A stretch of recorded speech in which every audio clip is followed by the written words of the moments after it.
të cilët me guxim, me trimëri, kanë bërë publike të vërtetat këtë aktivitet kriminal, i cili u ushtrua ditën e zgjedhjeve pa asnjë lloj kufizimi. Pra, e vërteta është se zgjedhjet u rrëmbyen nga një narkodiktator që me një fuqi të madhe korruptive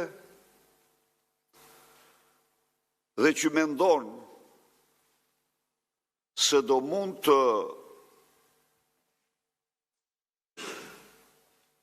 qëndroj mbi mandatin e tij të krimit. Tani,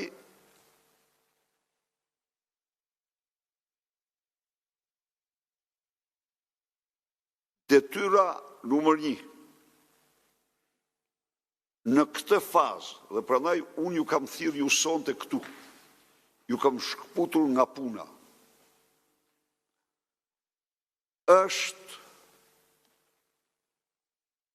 mbrojtja e votës duke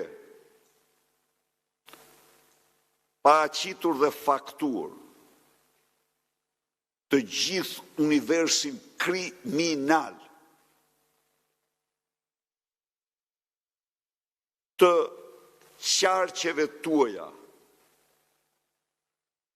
të gjithë ndërhyrjet kriminale në qarqet tuaja, çdo evidentim,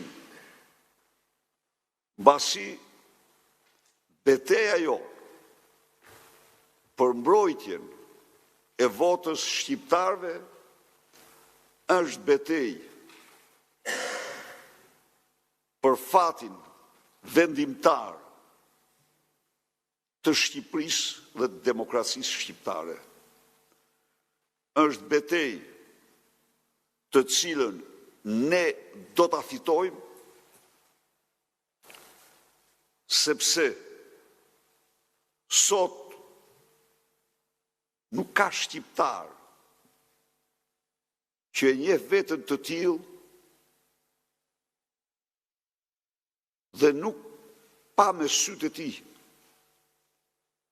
se si me vendime qeverie u grabitën zgjedhjet. Nuk ka shqiptar që mund të pranojë për standard shpërndarjen e 100 eurove për person për të ble votën. Shpërndarjen e miliona bim kanabis për të ble votën. Nuk ka shqiptar. Në këtë mënyrë Edi Rama ka poshtruar një kom të tërë. Është dokumentuar një Asad i vërtet. Po nuk them Asad, po them Totorino. Po e thash Asad se mu kujtua Lajlaja se sot ai shpalli opozit të vetë me Linda Ramen. Edhe emroj dhe 2-3 tjerë Tom Doshin opozit të emruar, apo me përke pat se mora vesh mirë. Por tha që opozita ime thash Linda Rama.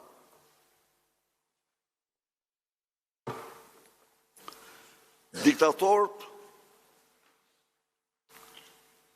ngjasoj njëri me tjetrin, pra, nuk ka detyrë, mbi çdo detyrë tjetër është dokumentimi. Me vërtetësi dhe dokumentat plota. Ne nisim një betejë të cilën ne do ta fitojmë.